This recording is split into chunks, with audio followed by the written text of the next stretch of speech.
Well, it is hard to believe, but we are already to week 12 of Know Your Enemy. And as we get ready for the Florida State Florida game on Friday night in Tallahassee, the annual Sunshine Showdown, I am joined by Scott Carter, the senior writer for FloridaGators.com. And Scott and I have known each other for a few years. I was in football operations at the University of South Florida. Scott was working for the Tampa Tribune at the time, covered a little bit about South Florida before joining FloridaGators.com. But Scott, certainly appreciate you joining us, man. Hey Pat, man, good to be here and catching up with you. It's been a while, but these games, these FSU Florida games, are always fun, and it's always good to catch up with a lot of people maybe I haven't seen over in Tallahassee. We haven't been over there, man, in 4 years. Yeah, no, that's hard to believe, and of course, football does make such a small world. Our paths have crossed a couple times through emails and over the course of the last 10 years, but this is the first time I think we've talked. I think we might have seen each other in the press box a couple years ago at the Florida State game in Gainesville. But yeah, football does make for a small world. I was up in our Florida State press box on Saturday and ran into Chris Vaughn, a guy that was from Tallahassee, now scouts for the Cowboys. And so just about every week I have caught up with somebody that I have a past with some way or somehow. So, but yeah, listen, how fired up are you guys for the game on Friday night? I'm looking forward to it, Patrick. It's just something new, the Friday night aspect of it, and obviously from the Florida perspective. Coming off that disappointing loss against Vanderbilt, I think that surprised just a lot of people. Certainly surprised, close followers of the Gators. I think it surprised people nationally, and it kind of cast a little, I guess, gloom over Florida this week as they were getting ready to head to Tallahassee. Because last week the talk was go up and beat Vanderbilt, and both of these programs are on a roll as they get ready to meet in Tallahassee. And now it's a little different on this side, but of course it's getting closer to the game, so you know how this works. These guys are getting excited. They know a lot of those players on the Seminoles roster and vice versa. So I think by kickoff Friday night, it should be a pretty fun atmosphere over at Doak Campbell. Yeah, I think it will be. It'll be a sellout crowd, obviously, and be probably the loudest game we've had in the stadium all year, particularly with both teams having winning records and going to bowls, and the excitement of the success Florida State has had this year in its third year in Norvell, and obviously Billy Napier's first year at Florida, and kind of working his way through the first year. Kind of want to start there before we get into the game itself. Uh, you know Coach Napier's 6-5 in his first year. A lot going on with the program right now. But what is the biggest difference you've seen with the football program since Coach Napier has taken over? Well, without question, it's the culture, and that's going to happen under first-year coaches, obviously. But I think with where Florida was at the end of last season, it was clear that some of the pieces to the puzzle had kind of come unglued, and they needed some repair. And I think they brought in Billy Napier to stabilize the program as it really does transition into this new era. I tell people, and I've written this. I mean, this is there's been a lot of reboots of the Gators the last decade. Whether it was from Will Muschamp, Jim McElwain, then Mullen. This one's a little different than any I've seen, and some of the reasons I say that are, we're in a new era that everybody's dealing with, the NIL Right. era. We're dealing with just the transfer portal here at Florida. I think they've really done a nice job on getting their facilities where it needs to be in the 2022. They opened the new facility back in August during camp, and they've expanded their staff. I mean, there's a lot more people who work in football here at Florida than has at any other time in its history. And Billy Napier, he had a plan, and Scott Strickland, athletic director, was so impressed with that plan that he said, I feel like this is the guy to come in and not only kind of reshape the culture, but rebuild the program in this new era, because it's important to have someone who embraces it. I mean, it's their world. It's not going to change, and who knows how it's going to look. I don't think any of us really know where it's going, but I think Billy has a pretty good outlook on the future. And he had success at Louisiana, but I have seen him really build just a lot of I guess good chemistry, Yeah. in the locker room. And he's done it with the players, with the staff, with the administration. I mean, he's a very likable guy. He calls you by your name. He's just a genuine guy. And I think the first year, 6-5, it's certainly not blowing anybody away. But I think for the realist out there, I think this is probably about what I expect. I had a 6-6 to 8-4. I thought that's where Florida would land somewhere, and they're kind of right in there. And so we'll see. I mean, this is a big game coming up, obviously, but I think first year Napier's handled it about as well as he could have. Yeah, and obviously we've seen some players leave the program, and I'm sure that's part of building the culture. But does it seem like they've got the program headed in the direction he wants it?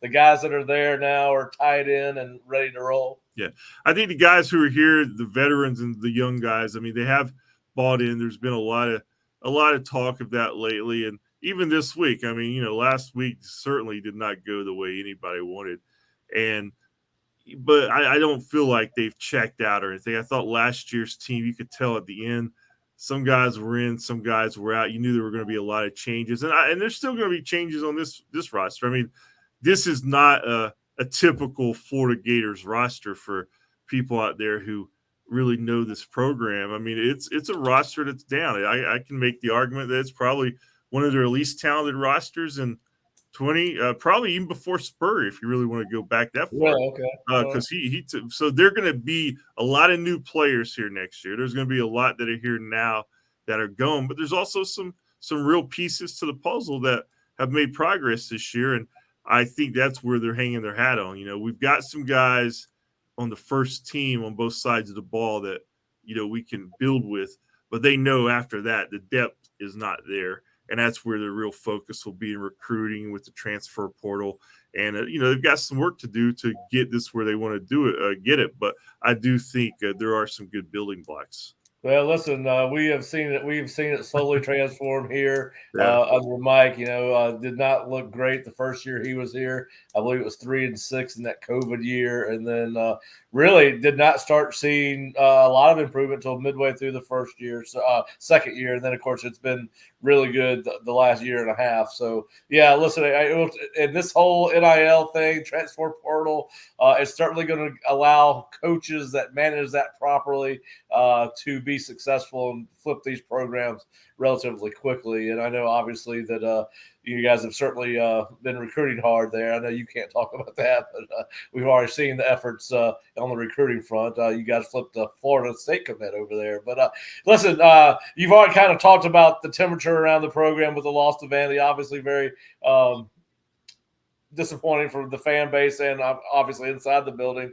But when we think about Florida football, we think about high-powered offenses that can throw the ball effectively and dominating attacking defense.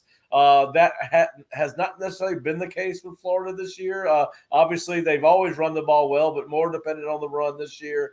And, of course, the defense has kind of taken was about middle of the pack last year, total defense, and in college football has kind of fallen back this year towards the back. What have the challenges been for Billy Napier and finding success on both sides of the ball this year? Yeah, I'll start on defense because I think entering the year that you kind of looked at that unit and you figured that was going to be the weak side of the ball, and it has been to some degree. And part of that is just a lot of depth. The defensive line is not a lot of talent there. Top shelf talent, and the depth is lacking. They've got some good players. Jervon Dexter, I think, is a nice piece up there. Chris McClellan's coming along, a freshman. Obviously, Brenton Cox Jr., who was with the Gators for the first 8 games, I think maybe he was their most talented player, but I don't know. He's one of the guys that in those first years, Pat, you're either all in or all out, and I don't think they ever sensed he was all in, and I think it showed up in just freelancing some. And, of course, when he was dismissed, the defense really played probably their best 2 games of the year against A&M in the second half and then in the win over South Carolina. Ventrell Miller's kind of the heartbeat of that unit, the middle linebacker. He's he's having a good year after getting hurt most of last year, coming back, and he's been a crucial part of Napier's first team. And the secondary, they've got some nice players back there. Jason Marshall Jr. Kamari Wilson, the young safety. But I think they need to build some depth there. This is not the program that like to say it's DBU with LSU for a while. They're lacking some pieces before they can say that. But I think they've made progress. The big downfall early in the season was third down defense. I mean, they were last in the country at one point. They have played better there of late, although they made some mistakes against Vanderbilt. Flip it on the offensive side. I mean, it all starts with Anthony Richardson, the quarterback, enormously talented. I think everybody can see that by just watching the guy play. He can do some things not many guys can do, but he's made 12 career starts now, so he's finally got a full regular season under his belt. But he passed for 400 yards last week against Vanderbilt, but you sense that he missed some plays in the running game with the option. So it's just that, it's been a week by week thing with Anthony. I think he's grown a lot this year. I think it's been a huge year in his development, but he is just so far below where his ceiling is right now. It's going to be fascinating to watch him, here in the near future, what he does. That's going to be the story of the offseason for the Gators in terms of this roster. But up front, they got a good unit, a veteran offensive line, and Montrell Johnson and Trevor Etienne in the backfield. Really nice pair of running backs. I think their weak spot has been the receiver. They just don't have a lot of depth there with top shelf talent, and I think that showed against Vanderbilt with some guys like Xavier Henderson was out. Marcus Burke got hurt early in the game. Dejon Reynolds had a nice game, but they're going to have to upgrade at that position in the offseason. Yeah, and really, he's got you got three guys that have accounted for 51% of his the Florida's receptions this year, and Xavier Henderson, Justin Shorter, and Ricky Pearsall. And of course, Xavier didn't play last week against Vandy. He was not listed on the two deep for this week's game, so I'm not sure whether he's playing or not. But certainly not the amount of skill position players you're used to seeing get the ball from Florida. That's for sure. But listen, Montrell Johnson has been impressive, as has ATN. Kind of what has made that run game go, and are they more gap scheme than they are zone scheme, and kind of what are they hanging their hat on? Yeah, I mean, it all starts with Anthony, I think, in the zone reads. I mean, he's such a dangerous runner. You've seen some of that this year. When he runs and is effective in the run game, he just opens up things for those backs, And against Vanderbilt, he didn't have a carry in the first half, so a lot of the running game, I think, only produced 45 yards. So they went to the air in that game, which was a little bit surprising. Well, that's been kind of a hot topic around here this week, Pat. Like, hey, what happened to the run game last week? And there was, there's just been a lot of, I think last week was one of those kind of games where they just didn't do anything too great. It cost them. They made some penalties that really cost them at critical times. They, the muff punt by Jason Marshall Jr. led to a touchdown. Yeah. It's just there. It's one of those things where everything could go wrong. It stacked up, and they just never could get over the hump. But I think in terms of the run game, it does just play off Anthony so much. And and then, you've got a couple of guys. I mean, Montrell Johnson has been better than really I expected. And I love Trevor Etienne. I think he might have a chance, if he hangs around and has a good career, stays healthy, he could put up some numbers by the time he's done that show up high in the Florida record book. So we'll see. But they have a nice combination there. Yeah, I mean, he's got 586 yards as a true freshman, and just about every game that I've watched you guys play, he seems to break off a big run that flips the field or gets a big first down. So he's certainly been impressive as a freshman. And, of course, Montrell Johnson, for our listeners and viewers that don't know, followed Billy Napier from Louisiana to Florida and leads them with 786 yards rushing. To go back, I would think most people that if they didn't watch the Vandy game last weekend would not know that Richardson had thrown for 400 yards. Listen, a phenomenal athlete, has only completed around 55% of his passes on the year, which is kind of low for today's football with the RPO and quick reads. And you mentioned that he's only played 12 games. And I think we have a rush to judgment sometimes in this Twitter crazy fast food where we want it now, we want it all. And that's not the way football works, particularly at the position of quarterback and offensive line and defensive line and some of those spots. But do you think that his struggles throwing the ball are a product of inexperience, scheme, a little bit of both, talent? Yeah, I think it's a little bit of those first two. I don't think there's much talent problem there. I mean, I meant talent around him. I'm sorry. Oh yeah. I mean, he's got a big arm, but I do think receivers. It showed up last week, Pat, against Vanderbilt. They were just having a hard time because they were playing with their lower level guys. They were having a hard time getting separation for him, even though he threw for 400 yards. There were some plays there that were to be made that just weren't made. I think with Anthony, I mean, it's been a kind of a seesaw year for him. Put in context, he's a Gainesville kid, moved here when he was 10. So he's been a part of this community, and everybody in town knows him for about 10 years now. Played on some he was a great player, but played on some bad high school teams. So he gets here at Florida. Expectations are out of the roof. Waited his turn this year. And, they right out of the gate, he plays a great game against Utah. And, it's funny to look back. We were talking earlier about how time flies once the season starts. It's only been about, 2.5 months ago, but he was actually being mentioned as maybe a outside Heisman candidate after that Utah win. But the first round pick and all kind of things. Yeah, but then guess what? Reality slapped. That's right. And they lost to Kentucky. Then they struggle against USF and barely escaped with the win. And then he went into kind of a funk there where, in those games, and then came back with a big game at Tennessee. And he seemed to get better and better after that.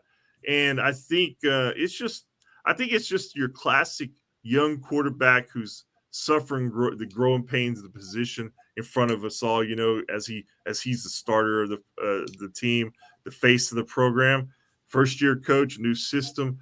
So you add all those variables in there. And I think that's why you're getting such an inconsistent performance from Anthony, but he has been a lot better the second half of the season. His numbers show that.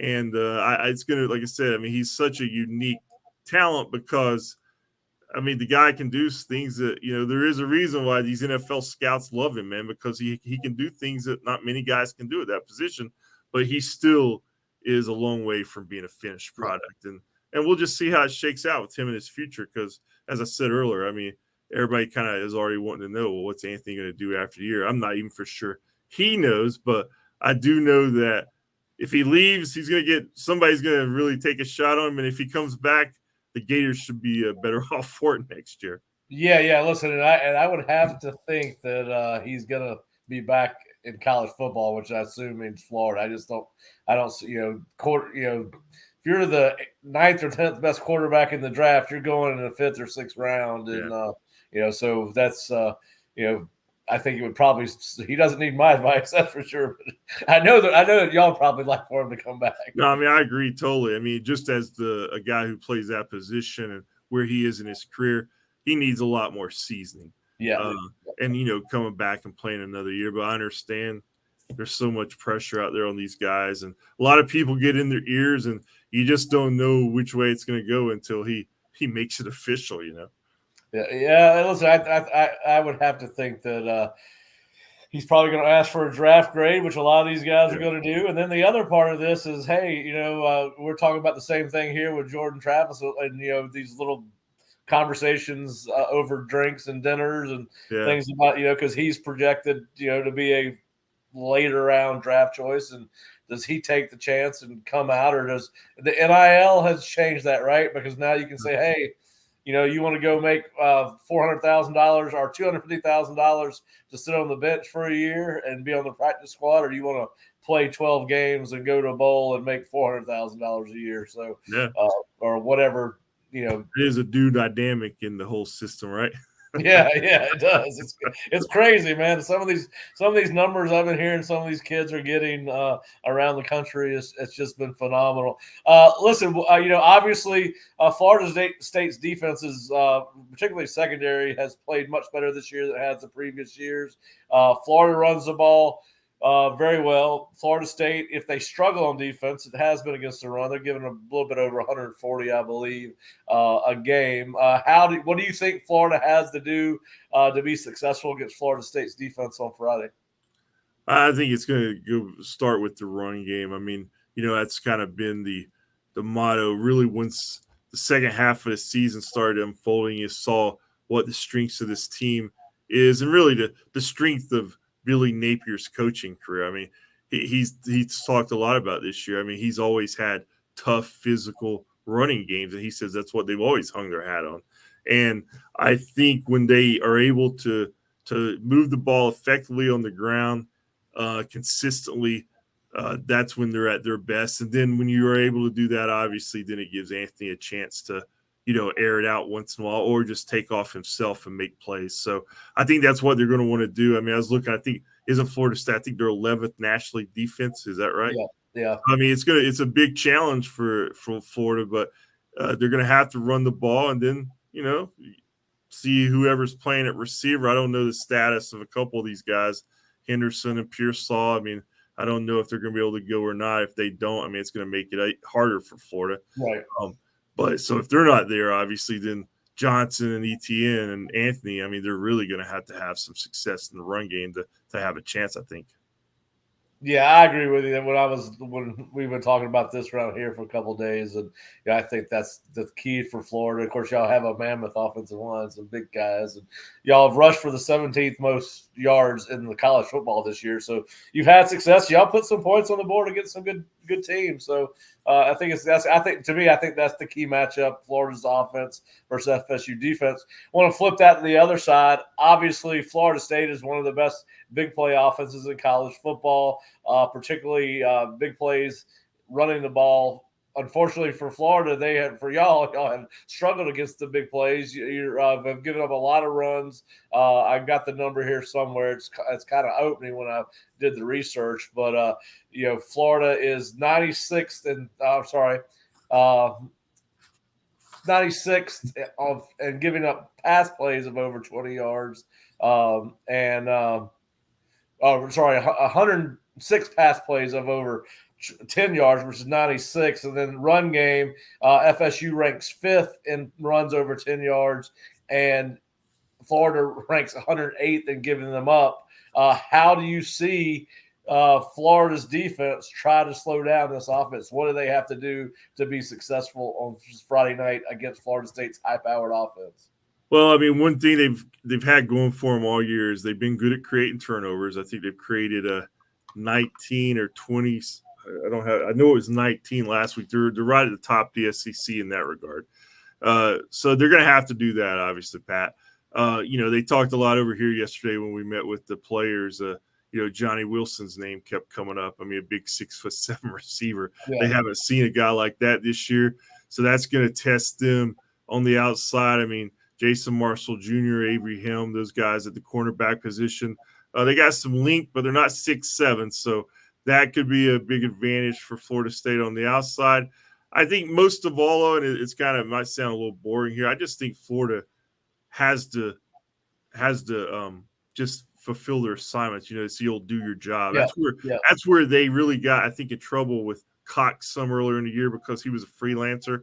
And when one guy gets out of position and not filling his job, well, guess what? That makes everybody else susceptible to getting exposed because everything's breaking down. So I think guys are just going to have to play assignment football, tackle well. That's been a concern for them at times this year.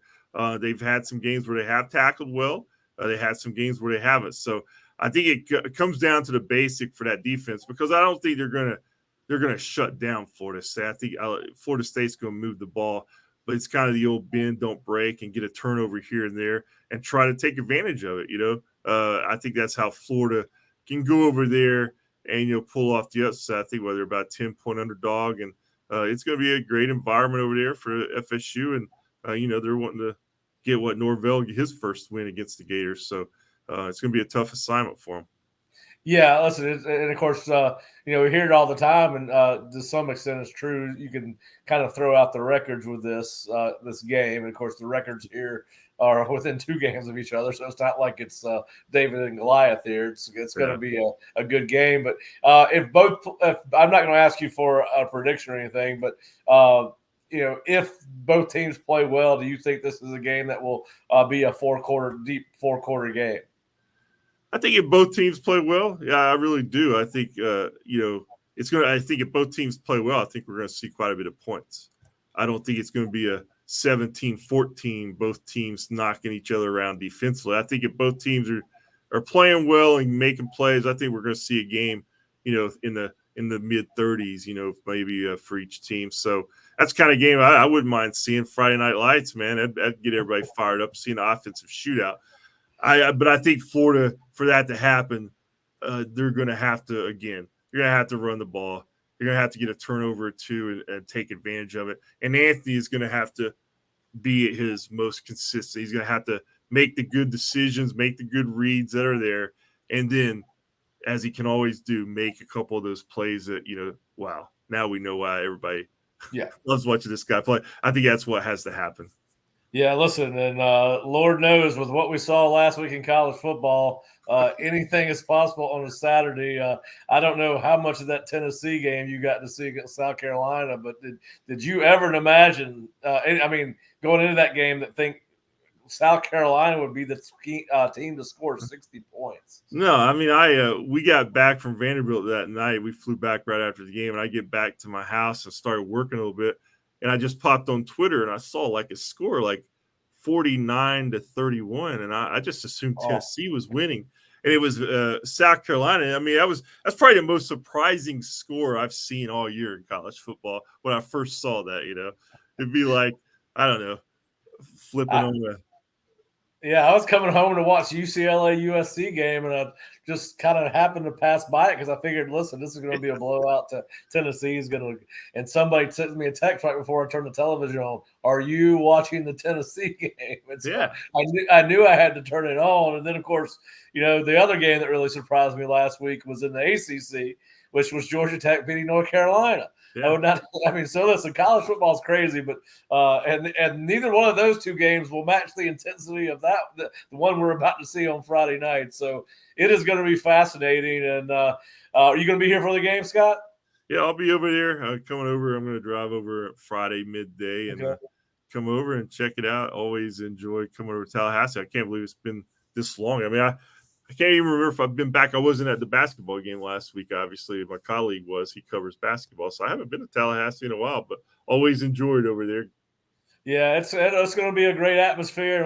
Scott, I look forward to catching up with you on Friday night in the press box. And, of course, appreciate you taking out the time. I know it's a busy time of year, and hope you and your family have a happy Thanksgiving and safe travels to Tallahassee. And we'll see you Friday night. We hope that all our listeners enjoyed listening to Scott offer his insight on the Florida Gators program. It is going to be an outstanding night for a ball game in Tallahassee with 2 arch rivals heading up against each other. One of my favorite games in all of college football. And Scott and I are both graduates of the teams we're representing or talking about. So it's going to be a fun night. And of course, luckily this season we will be back with another Know Your Enemy before Florida State's bowl game. So this is not our last show. Usually this is our last show the first 3 years. But listen, Scott, thanks for joining us. Viewers, subscribers, thanks for listening in, tuning in, and we will see you guys next time on Nole Your Enemy. Have a great Thanksgiving. All right. Thanks, Pat. Yep.